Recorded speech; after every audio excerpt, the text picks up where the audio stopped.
Hey, welcome to this lesson, Government Contracting Mastery, which is more of an introduction to master the basics of government contracting. Now, in this lesson today, I just really want to explore talking some key points that make one a master of the subject. Now, when you hear the word mastery, mostly you think of possessing a skill or a technique, which is very well true.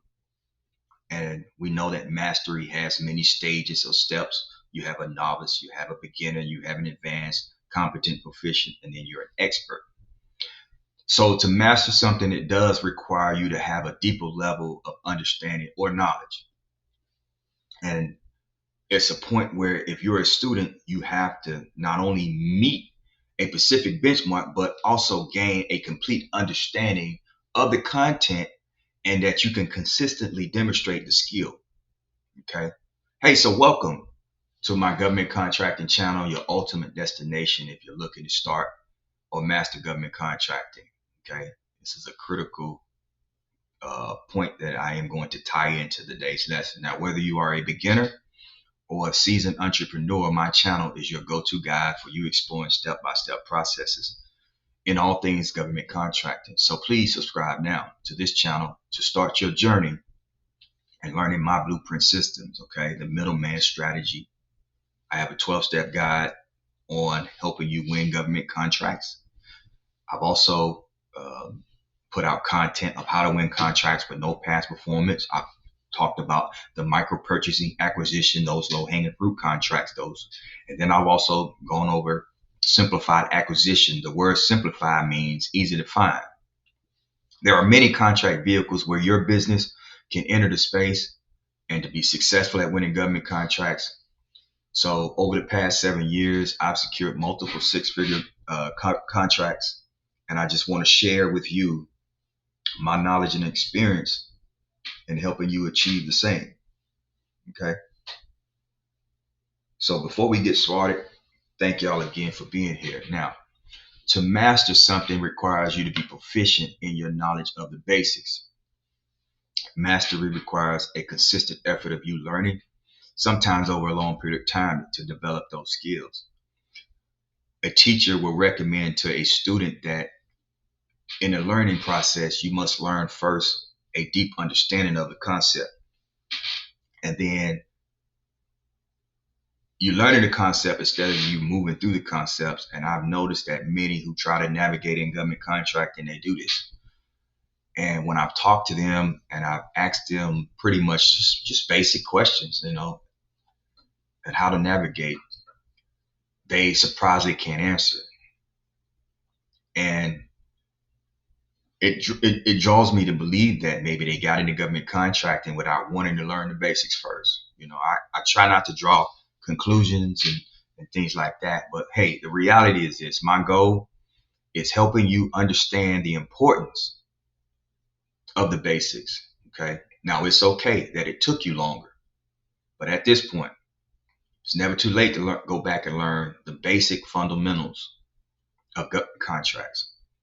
And I'm pretty much am going to go a little bit more in depth with understanding the basics. This is not like a general basic 101 type of uh, lesson. I'm going to pretty much go into some basics of it. Okay. So we're going to dove into understanding of from a financial standpoint, from you being able to leverage the resources, you being able to learn how to maneuver, okay, different strategies, different methods and things of that nature. Me just teaching you what is government contracting is. I really want you to understand that in order for you to master something, you got to know exactly how to go back to the root of something. Okay. So the basic topics, again, what we'll pretty much cover is, again, what is government contracting, how to look at it from when a federal budget is approved, how are those funds allocated? You got to know the source. You got to know how to use your tools to do a cost analysis. Okay. What resources are available for me to do this? And we call this market research. Okay. And surprisingly, I've talked to students who Never even use a simple tool like resource like sam.gov. I mean, not sam.gov, usaspending.gov, which is an impactful tool that has historical information, prior contract award pricing. It helps you to forecast for reoccurring opportunities. There's so much information in there. Now, um, we'll also go over some talking points about sam.gov. Now, I really won't cover how to get registered or become a vendor in this lesson. However, I do have other content where I do go over the processes of you registering. Okay. We'll go a little bit over the NAICS code industry. How does that work? How to navigate in it, because NAICS code is the size standard. How to leverage past performance. Okay. How to get into government contracting with no past performance. We're going to talk a little bit about partnership options, teaming, subcontracting, and then going over some rules of you getting started. Okay. Now, again, I asked the question, what is government contracting? In a nutshell, government contracting, as defined, it refers to processes where a business, it pretty much provides goods and services to your federal, state, and local agencies. Okay. And collectively, not even collectively, individually, these institutions are the largest purchaser of goods and services throughout all the 50 states. Okay. So you can do business in every state if you're a government contractor. They spent 680 billion last year, okay, on just contracts alone. That was the federal. So by you participating in this, you're going to gain access to a wide range of opportunities across various industries. And I really want you to hear that right there. You can get into supplies, office material. You can offer services, construction, technology, healthcare, IT, defense, so many more. Okay. But it's important that you know by law that it's mandated that small businesses be awarded these opportunities, provided you just meet the requirements, the rules, the regulations, and you follow the procedures.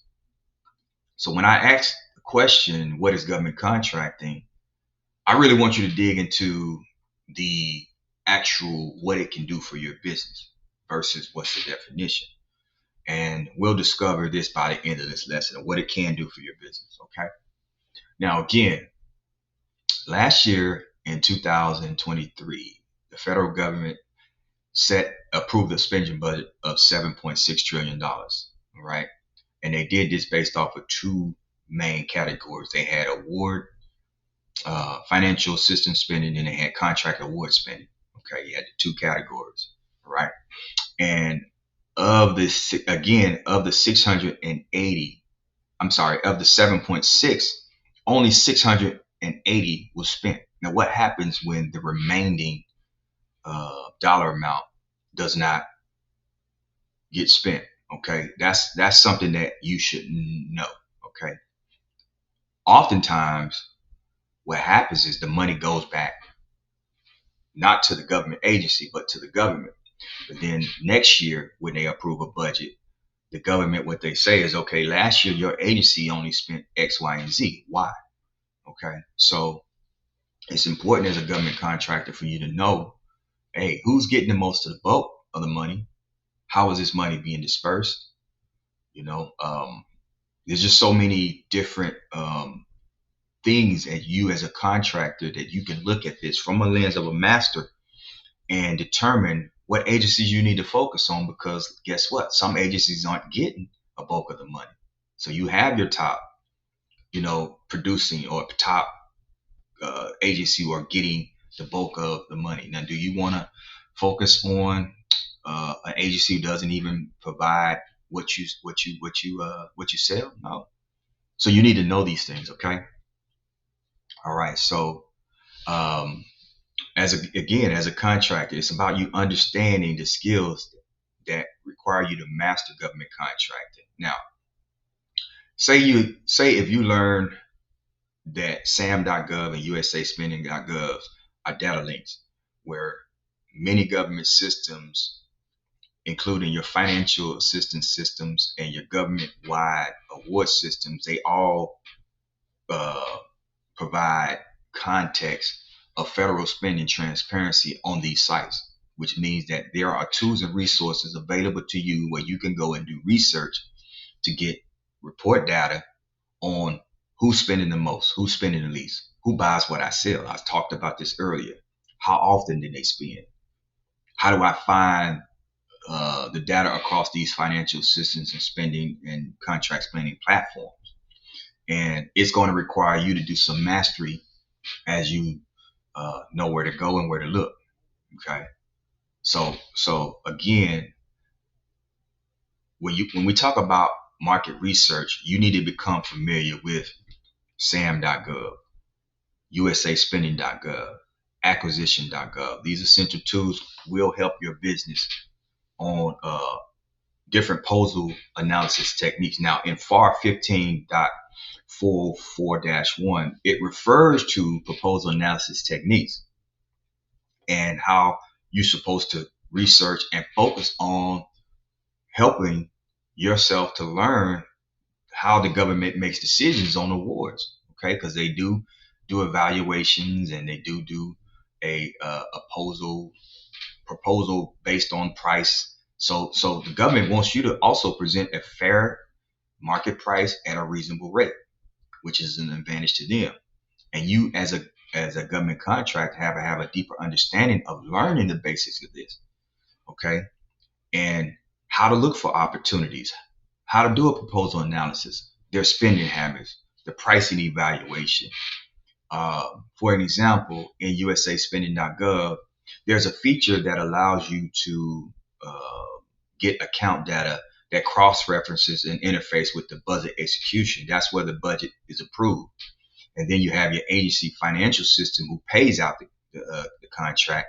And then you have your government award system who awards the contract. Then you have other data systems that are cross-referenced all internally in sam.gov as well as usaspending.gov.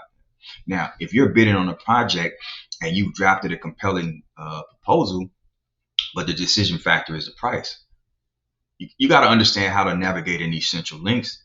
That's not only going to provide you with the price, okay, but other historical information, okay. So it gives you the history. It goes to price, who the incumbent is, the number of years the contract's been awarded.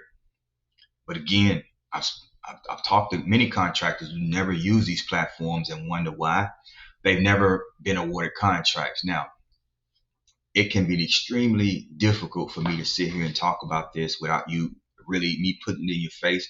So I'm going to definitely go over some information with providing you some step by steps. But believe it or not, when you go to these sites and you go at the very bottom, they have actual lessons that showing you videos and step by step of how to navigate through their site. So if you have questions, hey, go to their site. Now, again, I want you to ask yourself this question. Are you ready for government contracting? By now, you're probably confused with what I'm telling you and all these things I'm saying. But by the end of this, I do believe you'll have a very good understanding of the needs and the circumstances of how you can pretty much determine which factors of nature of the goods and services that's being procured and the level of risk involved and the degree of uncertainty in contract performance. There are some common types of contracts that you need to learn the basics on. And here are those common types. So you talk a little bit about the different types of contracts. A lot of them that I've dealt with, I've normally only pay attention to three. You have firm fixed price, which is a contract that agrees to goods and services at a fixed price, regardless of the actual cost. Cost, if it goes up due to inflation, you're still going to pay that. They're still going to pay you that cost. Then you have fixed price economics, which is a price adjustment. This contract allows you to adjust the contract under specific conditions, such as changes in the labor or the material. You have cost fixed fee contracts, which basically contractor is reimbursed pretty much for allowable costs, and they're paid a fixed fee as a profit. You have cost fixed incentive fees, which the contractor is reimbursed for costs, and there's an additional incentive fee that if based off of the performance criteria. All right. You have cost plus award fees. That's when the contractor is reimbursed for costs, and an award fee is given based off of the evaluation of performance. Now, time and material contracts. This is a contract that mostly are in construction. These are when contractors are paid based off of the time spent on projects For an example, the labor hours, the cost of materials used, the rates for the labor and the materials are specific in the contract, and it's also often itemized. You have indefinite delivery and indefinite quantity contracts. They call it IDIQ. This is used when there's an exact quantity of goods and service, but they can't determine at the time of the contract. So the government can pretty much give you a indefinite quantity over a set period of time. Now you have purchase orders, okay? And purchase order are your simple contracts used by you buying goods and or services that are agreed upon prices. And these purchase orders are often used for smaller transactions. You have share costs, cost sharing contracts. This is when the contractor shares a cost of a project with the government. Okay, now a lot of these you probably will rarely see, but for the most part, I'm only covering them because I really want you to know the basics of government contracting because it's a strategy. You have letter contracts, which are used when there's an urgent requirement for a formal contract cannot be negotiated in time, and this authorizes the contractor to pretty much begin the work before a formal contract is executed. You have firm fixed in price incentives. That's when a contractor receives additional profits if the costs are kept below a target cost. You have cost, price, and cost plus incentives. That's when the contractor receives additional reimbursement and profit if the costs are kept below a target price. You have share and saving contracts. That's when a contractor is paid on a percentage of savings achieved by the government as a result of the contractor's effort. You have performance-based contracts, which also focus on your desired outcome of performance rather than the specific specify how the work should be performed. And the payment will be tied to the achievement of the specific performance matrix. You have sole source contract. Now, sole source contracts are contracts that are awarded without a competitive bidding process. It's often justified by a unique nature of goods and services that your business can provide. And you have to be a qualified supplier, of course. Multiple award contracts. Those are some of your big contracts. Now, awarded multiple award contracts are multiple goods or services that are issued via task orders to individual contractors. So sometimes the government may have a project where they need multiple contractors to perform the work. Sometimes they'll give it to one and the one will subcontract the work out. Okay. But these are three common that I really want you to pay attention to: firm fixed price, cost reimbursement contracts, and time and material contracts, as well as the purchase agreements. Okay. Now, many who use SAM.gov have used the system not only only look for contracts, but I want to give you a quick overview of the part of the system of how our users, no matter your experience, do not use it properly or as it was designed. Now, we all know that SAM.gov is a database that is official, a website that the U.S. government uses. There's no cost to use it. Okay. We all know that you can go and register and do business on SAM.gov. Okay.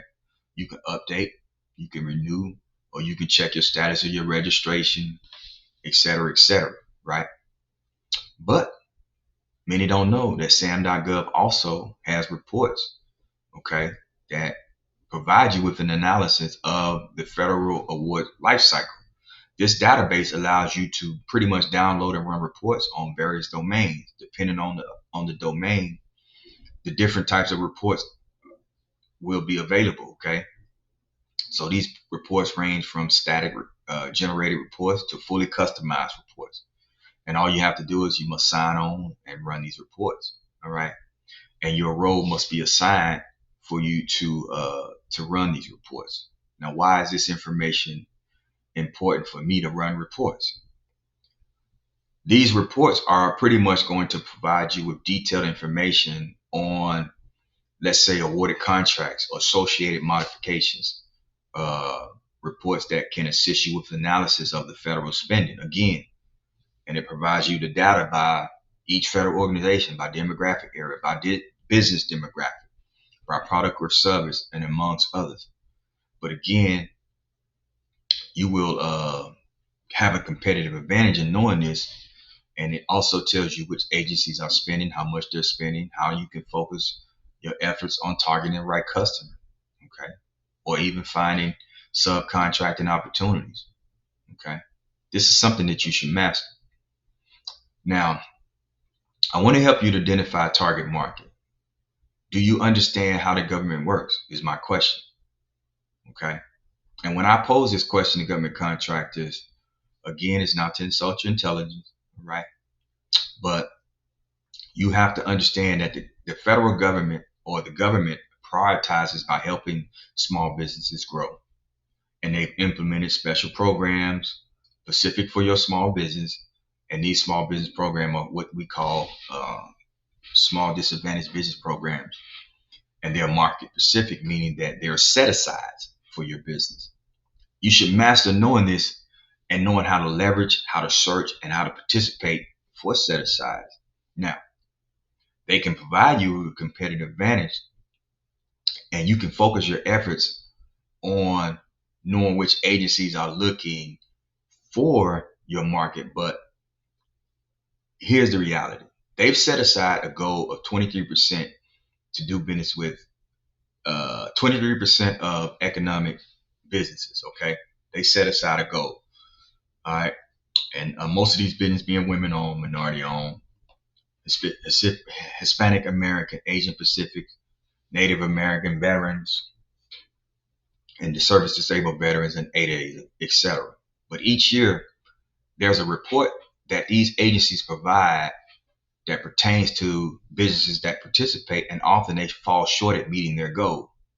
Now, they report that many disadvantaged businesses do not participate in set asides, which means that these contracts go back to an open market for total small business participation, which means that you pretty much taken yourself out of the equation. So that's something that we all should know. Okay, we all should know these things. But hey, go to SBA.gov website and check out some of the prerequisites of that.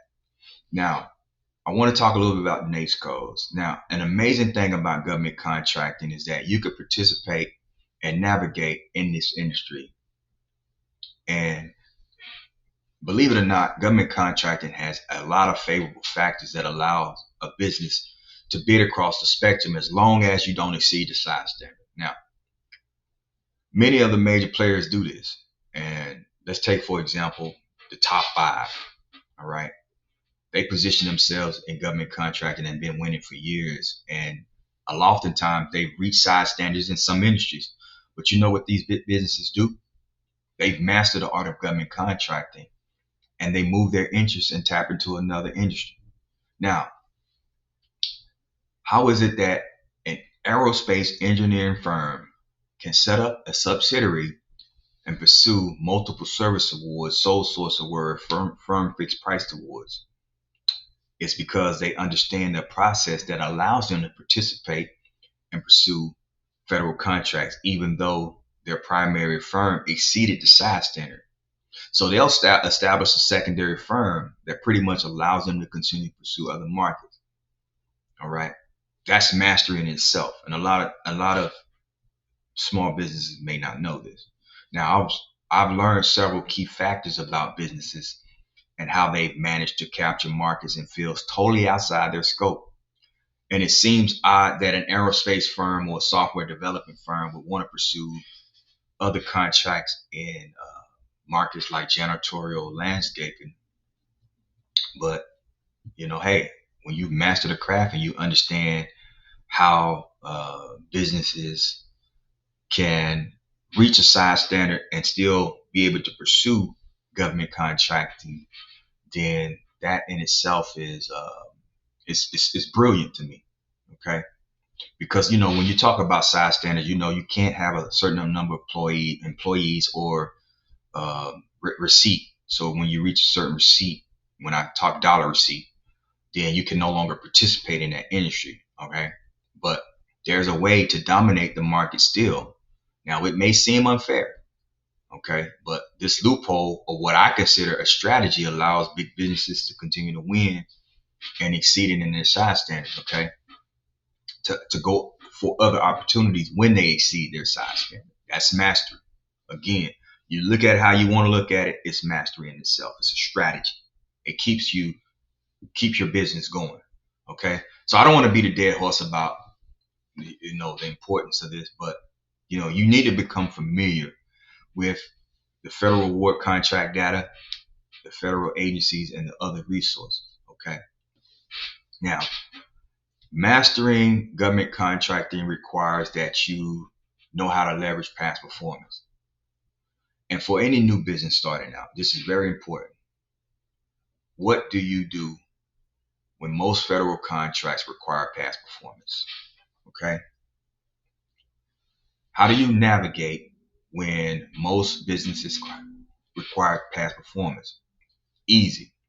Mastering contracts is about strategy. Okay. And there are contracting opportunities available where you can enter the space and build your own past performance. Okay. Which pretty much what you want to do is you're going to look at learning the basics. Okay.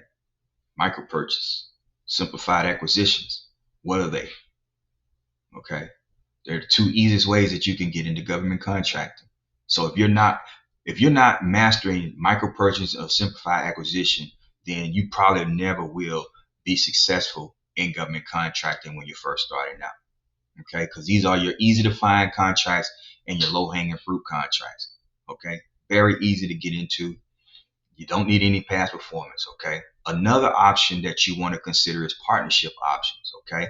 You want to tap into doing some research, and it's going to take some time and patience, but you want to research some other government contractors that are out there that are looking for subcontractors, okay? Now, I don't subcontract with anybody. I don't partner with any and everybody, but I will tell you this. I don't need to like you to partner with you. Okay, I don't look at anyone as competition. I don't look at anyone as a threat. Okay, the matter of truth is that in order for you to master government contracting, you have to be strategic with your approach. So again, I don't have to like you, but as long as we can do good business, we can put together a nice winning proposal. That way you can eat and I can eat, then so be it. And that should be your roadmap. Okay. Now, the 3 steps in getting started in government contracting. Number 1, we all know that you got to register in SAMS. All right. You got to get your UIE. You got to get that validation. You got to get that cage code. All of those things we've already pretty much covered before in previous lessons. It takes you on average about 10 to 15 days for your entity to be registered in the system. Once you get that registration validation, you can begin the process of bidding. Okay. You can begin that process immediately. But here's the key. Okay. We all know government contracting can create you with continuous streams. All right. But in conclusion, in order for you to maximize and thrive in this industry, you got to understand the basics and how you can master government contracting. And that's you tapping into those different concepts that I talked about previously in this lesson. Okay. Now I hope you've learned the importance of learning the basics, because oftentimes we never get back to the basics of what's important. And again, in order for you to master the basics, you gotta learn them. Okay. So it requires learning. It requires you developing a skill, and it requires you to, remain consistently, researching for new techniques. Hey, thank you for paying attention. Thank you for listening and mastering government contracting. And as always, hey, peace and love. Thank you.